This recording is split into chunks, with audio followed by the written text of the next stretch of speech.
आपके अपने चैनल सनातन दर्शन में सभी प्रिय दर्शकों का हार्दिक अभिनंदन।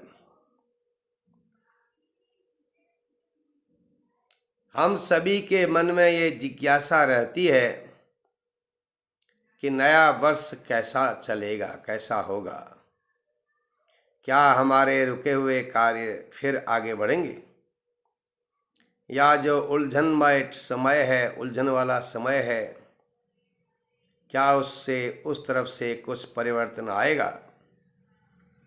ये अनेक प्रकार के प्रश्न मन में पैदा होते हैं। इन बातों को जानने के लिए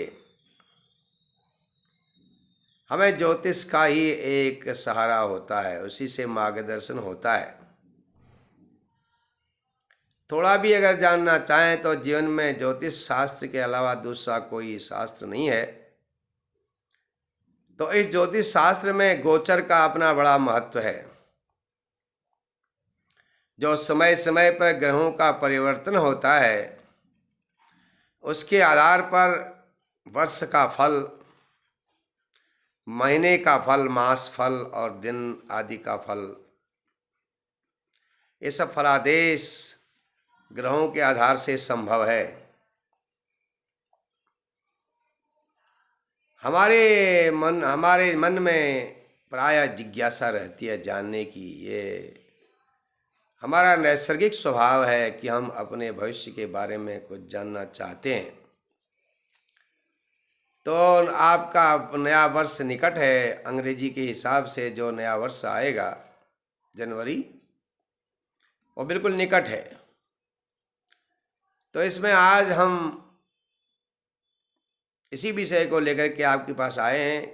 कर्क राशि का नया वर्ष कैसा रहेगा, क्या सावधानी करनी चाहिए, क्या अनुकूलता और क्या प्रतिकूलता रहेगी, ये सब इसमें बताने का हम प्रयास करते हैं। और हमें आशा है कि आपके लिए ये जानकारी बड़े महत्व की होगी और आपके मार्गदर्शन में इससे लाभ मिलेगा। और अपने नए वर्ष, आने वाले वर्ष को आप इसके आधार पर सरलता से प्रगति करते हुए आगे बढ़ेंगे। देखिए, जो कर्क राशि है, कर्क राशि में पूरे वर्ष भर और आगे भी कुछ समय तक, लगभग 1.5 वर्ष तक शनि की ढैया है। ढैया जिसे लघु कल्याणी कहते हैं। और कर्क राशि वालों के लिए बृहस्पति अप्रैल के महीने तक 10वें भाव में, फिर 11वें भाव में आएंगे। राहु केतु पूरे वर्ष एक स्थान पर स्थिर रहेंगे। मीन राशि में राहु और कन्या राशि में केतु रहेंगे। अन्य जो ग्रह हैं, सूर्य, मंगल, बुध, शुक्र, ये जो ग्रह हैं, ये महीने और 1.5 महीने रहते हैं राशि में। चंद्रमा 1.25 दिन रहते हैं। तो इनका प्रभाव उतना बृहद रूप से नहीं कहा जा सकता जितना ये दीर्घकालिक ग्रहों का प्रभाव होता है। तो कर्क राशि वालों के लिए आइए पहले हम बृहस्पति की बात करें। बृहस्पति मार्गी होकर के मेष राशि में कर्क राशि से 10वें भाव में रहेंगे। इसे आप कर्क लगने से भी जोड़ सकते हैं। लगने के आधार पर भी विचार किया जा सकता है। तो बृहस्पति 10वें में होकर के आपके जीवन में कर्क राशि वालों के लिए बहुत ही लाभदायक होंगे। ध्यान रहे, कर्क राशि 4 का अंक है ज्योतिष में। आपकी जन्म कुंडली में जिस अंक में चंद्रमा होता है वही राशि होती है। तो अगर आपकी कुंडली में 4 के अंक में चंद्रमा है तो आपकी कर्क राशि है। तो ये वर्ष के बारे में आप अपने बारे में सुन रहे हैं। देखिए, बृहस्पति के 10वें भाव में होने से समाज में प्रतिष्ठा मिलेगी। अप्रैल तक की बातें हो रही हैं। सुख संपत्ति बढ़ेगी और बड़े लोगों से मिलन होगा। अनेकों शुभ कार्यों में जाने का अवसर मिलेगा। अगर आप नौकरी करते हैं तो आपका संपर्क, आपका मिलन आपके बड़े अधिकारियों के साथ भी होगा। इस अवधि में आपके पदोन्नति भी हो सकती है।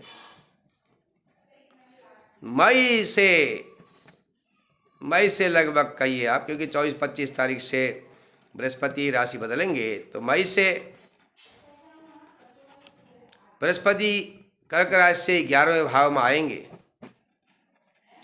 तो इसमें अनेकों अनुकूल यात्राओं का योग भी होगा। और विद्यार्थियों के लिए विशेष प्रगति का योग आएगा और उसमें इनको अपने विद्या अध्ययन में सफलता होगी और कंपटीशन आदि में भी सफलताओं का योग बनेगा। कर्क राशि वाले जो हैं उन विद्यार्थियों की बात हो रही है। धार्मिक यात्राएं भी होंगी। बृहस्पति के प्रभाव से जिनका विवाह नहीं हुआ है उनके विवाह का योग भी बनेगा, क्योंकि बृहस्पति सप्तम भाव को देखेंगे।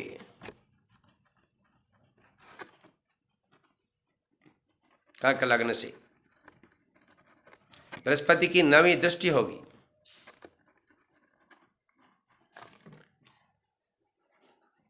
वर्ष भर बृहस्पति के सुप्रभाव से अनेकों प्रसन्नता वाले कार्य भी होंगे। आमदनी बढ़ेगी।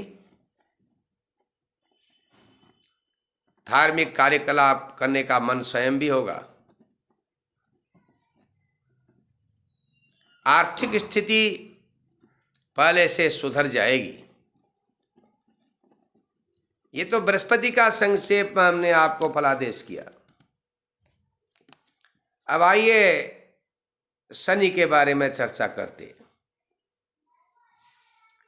कर्क राशि वालों के लिए ढैया चल रही है, जैसा कि पहले चर्चा हुई थी। तो ये शनि कर्क राशि से 8वें भाव में होते हैं, कुंभ राशि में, तो ये स्वास्थ्य के लिए अच्छे नहीं माने जाते। हाँ, ये जरूर है कि ढैया में संपत्ति का योग बनता है।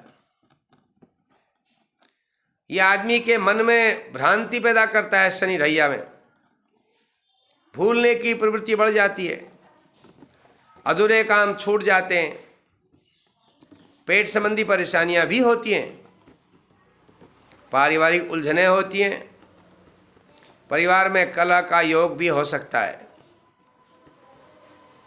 कार्यों में कभी कभी अरुचि भी होगी अपने रोजगार आदि में। निम्न स्तर के लोगों से आपको काम करने में असुविधा हो सकती है। निम्न स्तर का मतलब जिनकी सोच घटिया होती है, जो आपको देख कर के थोड़ा ईर्ष्या करते हैं, उन लोगों से वर्ष के बीच आपको सावधान रहने की जरूरत है। शनि के कुप्रभाव से बहुत बार कुसंगति के मौके मिल जाते हैं, जिससे आदमी सही काम करते हुए भी गलत काम में उलझ जाता है, क्योंकि वह काम तो ठीक करता है, उसका फायदा दूसरा ले लेता है। और वह काम अगर ठीक करता है उसका फायदा तो दूसरे को मिलेगा, लेकिन जब दूसरा कोई गलत काम करेगा तो उसमें आप भी उलझ सकते हैं। तो ये सावधानी की जरूरत शनि की वजह से होगी। शनि के कारण वर्ष में लंबी यात्राओं में असुविधा हो सकती है, इसलिए लंबी यात्राएं, देश विदेश की यात्राओं के लिए सावधानी की जरूरत है। काफी विचार करके ही लंबी यात्रा करनी चाहिए।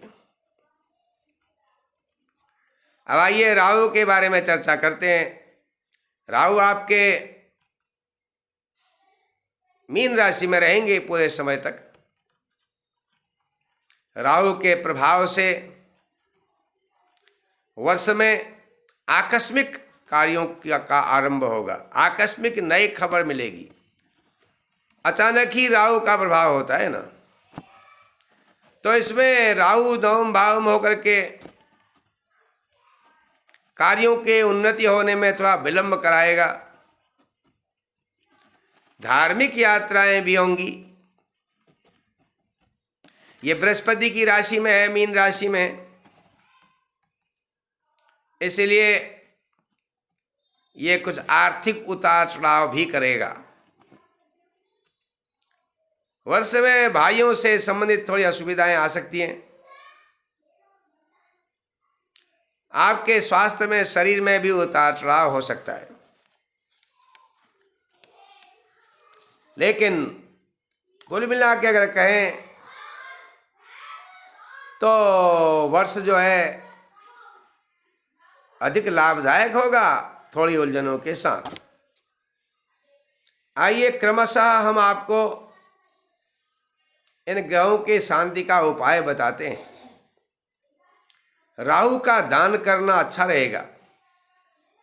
बिल्लियों को दूध पिलाने से राहु संबंधी दोष कम हो जाता है। शनि की ढैया का प्रभाव कम हो, इसके लिए आप हनुमान चालीसा का पाठ करें।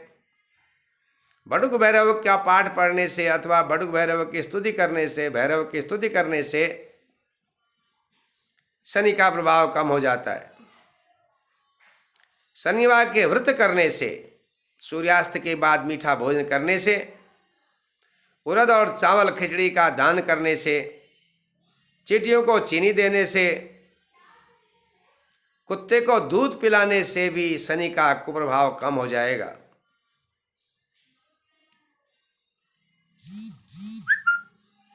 ये कुछ ग्रहों के बारे में हमने आपको बताया। आइए संक्षेप में ये कहें कि आपके लिए वर्ष उत्तम है। थोड़ा संघर्ष रहेगा, संपत्ति का योग आएगा।